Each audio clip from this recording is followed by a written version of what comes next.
అయినటువంటి రామ్మోహన్ నాయుడు గారు వచ్చారు. అనర్గళంగా అనేక భాషల్లో అనర్గళంగా మాట్లాడగలిగినటువంటి వ్యక్తి. పార్లమెంట్లో ఆయన ఉపన్యాసాలు విని గౌరవ ప్రధానమంత్రి గారు కూడా అనేక సందర్భాల్లో మెచ్చుకున్నారు. కాబట్టి అమ్మవారే ఈ రోజున పిలిపించుకున్నారు. సరస్వతీదేవి అలంకరణలో సరస్వతి పుత్రుడైన రామ్మోహన్ నాయుడు గారిని ఇక్కడ పిలిపించుకున్నారు. వారు ఇప్పుడు మిమ్మల్ని అందరినీ ఉద్దేశించి మాట్లాడతారు.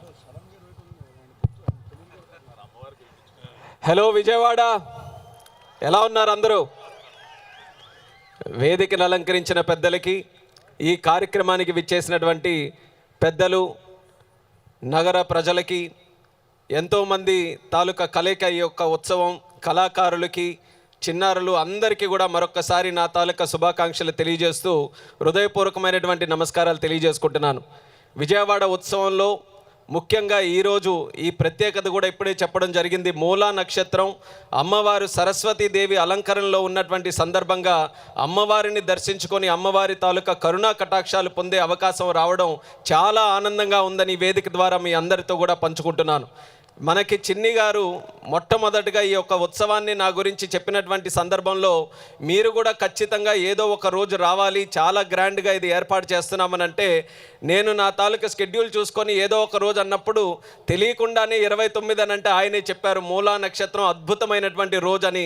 అది అటువంటి రోజున అమ్మవారు నాకు ఆ ప్రసాదించడం అనేది నా అదృష్టంగా కూడా ఈరోజు భావిస్తున్నాను. ఎన్నో సందర్భాల్లో విజయవాడ వచ్చాం, ఎన్నో సందర్భాల్లో అమ్మవారిని కూడా దర్శించుకున్నాం. కానీ వాటన్నిటికీ కూడా ఒక ఎత్తు అయితే ఈ నవరాత్రుల సందర్భంగా ఈరోజు ప్రత్యేకంగా దర్శనం చేసుకోవడం అనేది నిజంగా మర్చిపోలేనటువంటి అనుభూతిగా నేను భావిస్తున్నాను.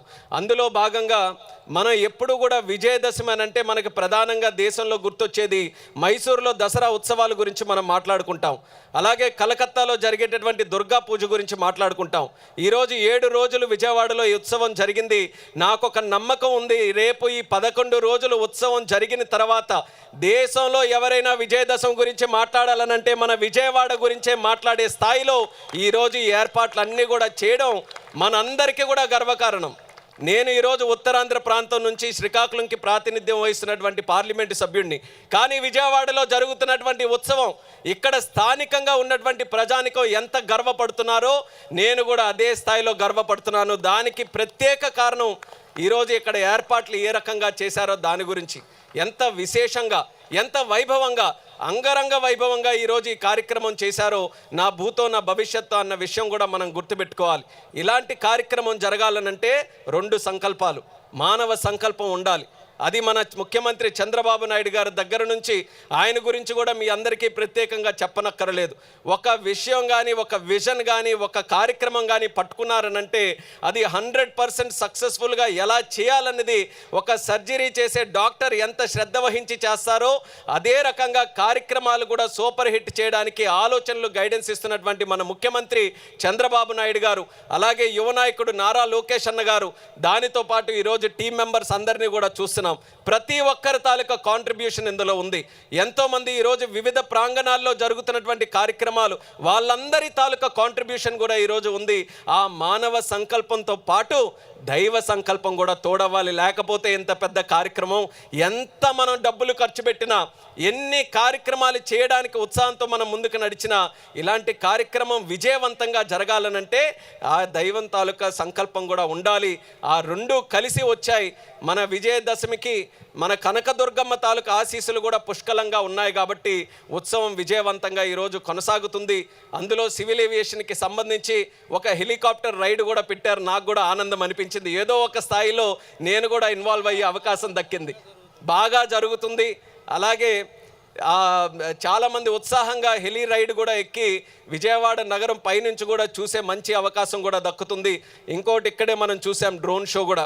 మీ అందరికీ కూడా గుర్తుంటుంది, గతంలో ఇదే సందర్భంలో పున్నమి ఘాట్లో మనం డ్రోన్ సమ్మిట్ అమరావతిది పెట్టుకుంటే ఈ పున్నమి ఘాటి వేదికగానే వరల్డ్ రికార్డు సాధించినటువంటి డ్రోన్ షోను కూడా మనం ఏర్పాటు చేసుకున్నాం.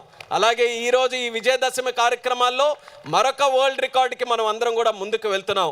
అంటే విజయదశమికి ఈ యొక్క విజయవాడ నగరం విజయానికి సంకేతం ఏ రకంగా అవుతుందో ఈ కార్యక్రమాలన్నీ కూడా ఒక నిదర్శనం. ఇందులో అన్నిటికంటే మెచ్చుకున్నటువంటిది చిన్ని గారు కూడా ఇప్పుడు చెప్పారు, అంతరించిపోతున్నటువంటి కళాకారులు ఎవరైతే ఉన్నారో, మా శ్రీకాకుళం జిల్లా నుంచి ఉత్తరాంధ్ర ప్రాంతం కూడా జానపదానికి పెట్టినటువంటి పెద్దపీట అది. ఎంతోమంది కళాకారులు ఉన్నారు, కానీ మారుతున్నటువంటి సమాజంలో, డిజిటల్ యుగంలో అందరం కూడా ఫోన్లు కతుక్కుపోతున్నాం, ఏవేవో నెట్ఫ్లిక్స్లు అంటున్నాం, రకరకాల సినిమాలు వస్తున్నాయి, అన్నీ కూడా చూస్తున్నాం. కానీ మన తాలూకా సంపద, మన సంస్కృతి, మన చరిత్ర ఏదైతే ఉందో దానికి మాత్రం పెద్దగా అవకాశాలు రావట్లేదు. చాలామంది అది మెచ్చుకోవాలి, ఎక్కడైనా చూడాలని అనుకున్నా సరే వాళ్ళకి ప్రమోట్ చేయడానికి ఎక్కడ వేదికలు దొరకట్లేదు. అటువంటిది ఎంత పెద్ద ఉత్సవ కార్యక్రమాన్ని పెట్టి ఒక కేంద్ర బిందువుగా అలాంటి కళాకారులను ఎంచుకొని ఎక్కడెక్కడ నుంచో రాష్ట్ర నలుమూలల నుంచి, కేవలం కృష్ణా జిల్లాను, విజయవాడ పరిసర ప్రాంతాల్లో ఉన్నవారని కాదు, మా శ్రీకాకుళం ఇచ్చాపురం దగ్గర నుంచి కూడా కళాకారులు తీసుకొని వచ్చారు, అనంతపూర్ కుప్పం దగ్గర నుంచి కూడా కళాకారులు తీసుకొని వచ్చారు, తిరుపతి నుంచి తీసుకొని వచ్చారు.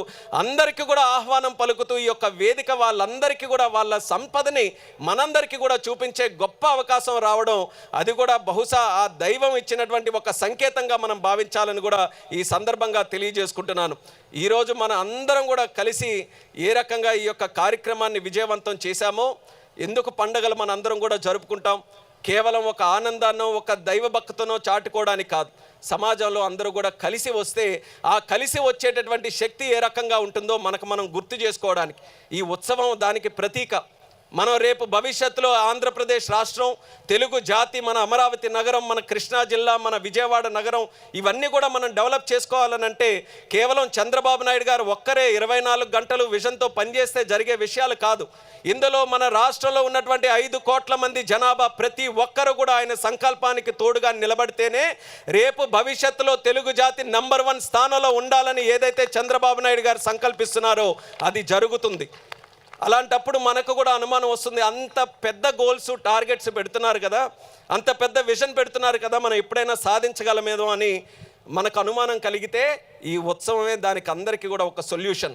ఉత్సవం ఎంత పెద్ద కార్యక్రమం చేయగలిగా మనం అందరం కూడా.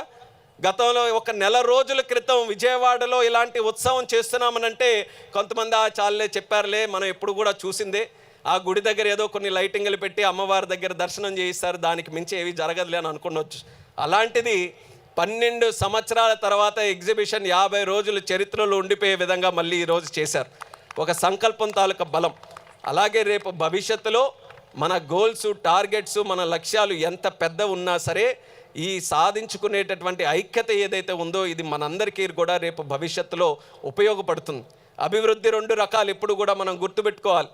ఒక అభివృద్ధి భవిష్యత్తు కోసం మనం చేసేది, ఆ భవిష్యత్తు మనకి భరోసా ఇస్తుంది, భవిష్యత్తు కోసం ఆలోచించి చేసే మన తాలూకా కార్యక్రమాలు. అలాగే మనకి అభివృద్ధి ఒకటి గతంతో కూడా నేర్చుకున్నటువంటిది ఉంటుంది, గతంతోని బాధ్యతతో వస్తుంది. ఆ గతంలో నుంచి మనం నేర్చుకునే అభివృద్ధి మన కళలు, మన సంస్కృతి, మన సంపద, మన చరిత్ర, వీటన్నిటిని కూడా మర్చిపోతే మూలాలు లేనటువంటి చెట్టులాగే ఏ గాలికి ఏ తుఫానికి ఎప్పుడు పడిపోతుందో తెలియదు. అటువంటిది గొప్ప సంపద, గొప్ప సంస్కృతి మన తెలుగు వాళ్ళకి, మన ప్రాంతానికి ఉంది. ఇక్కడే పక్కన ఎగ్జిబిషన్ పెట్టారు. విజయవాడ లాంటి నగరం తాలూకా చరిత్ర కూడా ఎంత గొప్పగా శతాబ్దాలు కలిగినటువంటి చరిత్ర ఉంది. అలాంటి ఎన్ని ప్రాంతాలు మన ఆంధ్రప్రదేశ్లో ఉన్నాయి. మనకైనా తెలుసా? మనకి కొత్త సినిమాలు ఏం వస్తున్నాయి, అందులో హీరో ఎవరు, హీరోయిన్ ఎవరు, పాట ఎవరు, ఆ పాట ఎక్కడి నుంచి ఎవరు చేశారు అనేది అన్నీ కూడా లిరిక్స్తో సహా ఒక్క అక్షరం కూడా మిస్ కాకుండా ఈరోజు మనం చెప్తాం. కానీ మన ప్రాంతంలో పెద్దవాళ్ళు ఎవరు, మన ప్రాంతం నుంచి హైలైట్ అయిన వ్యక్తులు, మన స్వతంత్రం కోసం పోరాడిన వ్యక్తులు ఎవరు, మన ప్రాంతానికి ఉండే చరిత్ర ఏంటి, ఏ రాజుల పరిపాలనలో ఏ రకంగా పరిపాలించారు, ఇవన్నీ కూడా మనకు తెలియవు. ఆ అభివృద్ధి కూడా మనం అందరం కూడా నేర్చుకోవాలి. 2 కళ్ళులాగా భవిష్యత్తు తాలూకు అభివృద్ధి, గతంలో జరిగిన అభివృద్ధి రెండింటినీ కలిసికట్టుగా ముందుకు నడిపించాలి. ఆ అద్భుతమైనటువంటి కార్యక్రమం ఈరోజు విజయవాడ ఉత్సవంలో జరగడం అనేది నాకు కల్లారు విందుగా ఈరోజు ఈ కార్యక్రమం అంతా కూడా జరుగుతుంది. నేను కూడా మా రథసప్తమి ఉత్సవాలు అరసవిల్లిలో జరిగినప్పుడు కార్యక్రమం చేశాం. కానీ ఆ స్కేల్కి ఈ స్కేల్కి చూస్తే 10 ఉత్సవాలు చేస్తే ఎంత భారీగా ఉంటుందో అంత భారీగా ఈరోజు విజయవాడ ఉత్సవం చేశారు.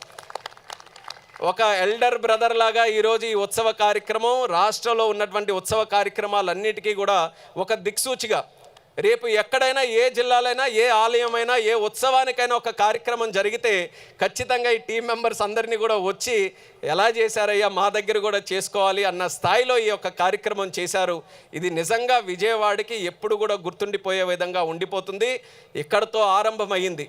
మేము కూడా మొన్ననే వచ్చి ఉపరాష్ట్రపతి గారిని ఇన్వైట్ చేయాలి అని అంటే కాస్త అనుమానంగా వెళ్ళాం. ఉపరాష్ట్రపతి గారు అని అంటే పిలవడం వరకు అపాయింట్మెంట్ వస్తుంది, పిలుస్తాం, కానీ అది వస్తారో లేదో అనేది ఆయన తాలూకా జ్యూరిస్డిక్షన్లో ఉన్నది, ఆయన డిస్క్రిప్షన్లో ఉన్నది, మనం చెప్పలేం.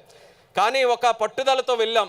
చిన్ని గారు వచ్చారు ఇన్విటేషన్తో, సతీష్ గారు, అందరం కూడా కలిసి వెళ్ళిన తర్వాత అమ్మవారి గురించి మేము చెప్తుంటేనే అమ్మవారి గురించి నాకు చాలా బాగా తెలుసు. అటువంటిది అమ్మవారి తాలూకా కార్యక్రమం జరుగుతుంది, ఉత్సవాలు నవరాత్రుల సమయంలో జరుగుతుందనంటే నేను ఖచ్చితంగా వస్తానని ఆయనే ఒక ప్రత్యేకత చెప్పారు. వైస్ ప్రెసిడెంట్గా గెలిచిన తర్వాత నేను ఏ రాష్ట్రానికి కూడా వెళ్ళలేదు. నేను పెట్టుకున్న మొట్టమొదటి రాష్ట్రం ఆంధ్రప్రదేశ్ రాష్ట్రం, అది కూడా తిరుపతి నేను పెట్టుకున్నాను. కానీ అమ్మవారి తాలూకు ఆహ్వానం వచ్చిందనంటే నేను ముందుగా అమ్మవారినే దర్శనం చేసుకొని వెంకన్న స్వామిని దర్శనం చేసుకుంటానని ఉపరాష్ట్రపతి గారు కూడా స్వయంగా ముందుగా ఇక్కడికే వచ్చారనంటే ఇందాక చెప్పినటువంటి దైవ సంకల్పం. ఉపరాష్ట్రపతి దేశానికే మొట్టమొదటిసారి గెలిచిన తర్వాత ఢిల్లీ దాటి మన దేశంలో ఎక్కడైనా అడుగు పెట్టారంటే అది మన విజయవాడ ప్రాంతంలో. ఎంత గొప్ప విశేషం మన అందరికీ కూడా. ఇది మన అందరం కూడా ఆ కాన్ఫిడెన్స్తో ముందుకు వెళ్ళాలి. మన రాష్ట్రం చాలా పవర్ఫుల్ రాష్ట్రం. కొంతమంది దీన్ని కిందకి దించాలని, లేకపోతే మనలోనే మనం అనుమానాలు క్రియేట్ చేయాలని, మనం ఏమీ సాధించలేమని 10 మంది 10 రకాలుగా చెప్పొచ్చు. కానీ ఆ కోటలని, ఆ ద్వారాలని తెంచుకుంటూ ముందుకు దాటాల్సినటువంటి బాధ్యత ప్రతి ఒక్క తెలుగువాడిలో ఉంది. అందుకనే ప్రత్యేకంగా మరొకసారి మీ అందరికీ కూడా ఈ ఉత్సవం ద్వారా ఈ ఉత్సాహం ఏదైతే కనబడుతుందో మరొకసారి మీ అందరికీ కూడా శుభాకాంక్షలు తెలియజేసుకుంటున్నాను. ఈరోజు కనకదుర్గమ్మ అమ్మవారు బంగారంలాగా ఎలిగా మెరిసిపోతుంటారో విజయవాడ నగరం కూడా అలా మెరిసిపోతుంది. ఏ కార్నర్కి వెళ్ళినా సరే ఉత్సవం తాలూకా ఉత్సాహం ప్రతి దగ్గర కూడా కనిపిస్తుంది. అంత చక్కగా ఏర్పాటు చేసినటువంటి టీం మెంబర్స్ అందరికీ కూడా నేను జస్ట్ చిన్ని గారి పేరు తీసుకుంటాను, కానీ ఆయనతో పాటు అందరూ టీం మెంబర్స్ కూడా ప్రతి ఒక్కరికి నా తాలూకా అభినందనలు తెలియజేసుకుంటున్నాను. నవరాత్రులు అలాగే ముందుగానే దసరా శుభాకాంక్షలు, దీపావళి శుభాకాంక్షలు కూడా ప్రతి ఒక్కరికి సందర్భంగా తెలియజేసుకుంటూ నన్ను ప్రత్యేకంగా ఆహ్వానించి ఈరోజు చీఫ్ గెస్ట్గా పెట్టినందుకు కూడా ఉత్సవ కమిటీ మెంబర్స్ అందరికీ నా ధన్యవాదాలు తెలియజేస్తూ సెలవు తీసుకుంటున్నాను. ఒక్క నిమిషం. ధన్యవాదాలు రామ్మోహన్ నాయుడు గారు. మరి పెద్దలు రామ్మోహన్ నాయుడు గారు చెప్పినట్టు దైవ సంకల్పం ఉంటేనే ఇటువంటి ఉత్సవాలు సాధ్యమని ఆయన ఏదైతే అన్నారో దానికి 2 ప్రత్యక్ష ఉదాహరణలు సార్. ఈ ఉత్సవానికి దైవ సంకల్పం ఉంది.